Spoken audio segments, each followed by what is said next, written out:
It is Tuesday. It's the 22nd of October. I'm Monita Rajpal. This is CNN News Center live from Hong Kong. Our top stories today. The worst is yet to come. That's the feeling of bushfire authorities in the Australian state of New South Wales. In the coming hours, conditions could turn calamitous for firefighters to the west of Sydney. They've been back-burning a controlled technique to deprive the fires of tinder dry forest fuel to what's left of their livelihoods. Bushfires have in the past week destroyed 200 homes. CNN's Robin Curnow is covering the story from the heart of the Blue Mountains. She joins us now. And Robin, so we're hearing there right now, it's not the worst, but the worst is yet to come.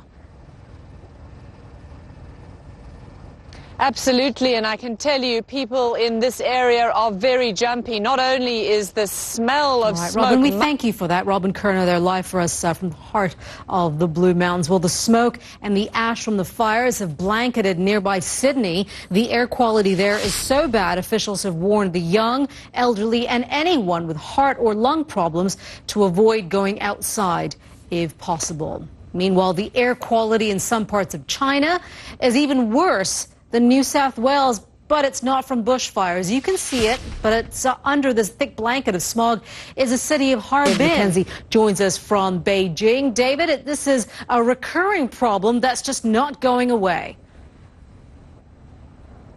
Well, that's right. It's a recurring problem and really dramatic evidence of... Mackenzie there live for us from Beijing. Well, you heard it from him there, the weather conditions playing a role in all of this, and the smog going to be blowing away anytime soon. That's the question everyone wants to know. Let's bring in meteorologist Mari Ramos at the World Weather Center. You've got two big stories happening right now. Beijing, I should say the smog in Harbin, and then the fires in Australia. Mari? Yeah, those are definitely our two top stories here at CNN World Weather. And, you know... Monita.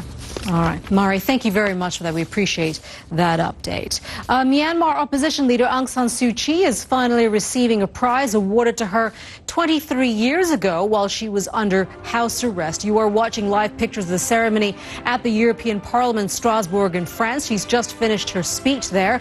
Some of the other stories we're following for you here at CNN News Center. Foreign ministers from 11 nations are meeting in London for talks about the future of Syria. The group is holding meetings with representatives of Syria's fractured opposition. The talks come a day after President Bashar al-Assad said he is considering running for re-election next year. Details are still emerging after the latest school shooting in the United States. 2 people are dead and 2 are injured after Monday's shooting at a middle school in Nevada. Police say the shooter was a student. A ballet dancer is going on trial in Russia, accused of organizing an acid attack on the artistic director of Moscow's Bolshoi Theater. Sergei Filin was left with severe facial burns following January's attack. Pavel Dmitrenko and his 2 alleged accomplices could face 12 years in prison if convicted.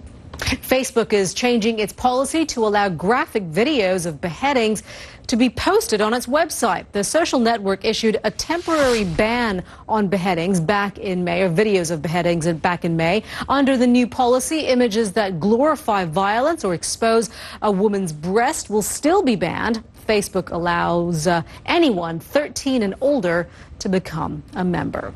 You are watching CNN News Center live from Hong Kong. A Pakistani shopkeeper calls them the angels of death. U.S. drones strike without warning. Washington says they're taking out terrorists. But you're watching CNN News Center live from Hong Kong. I'm Monita Rajpal. A grandmother picking vegetables, a 14-year-old boy resting after a long day's work. They were both victims of U.S. drone attacks. They both died. That's according to a new report being released today by Amnesty International detailing U.S. drone strikes in Pakistan. Quote, seriously concerned that these and other strikes have resulted in unlawful killings that may constitute extrajudicial executions or war crimes.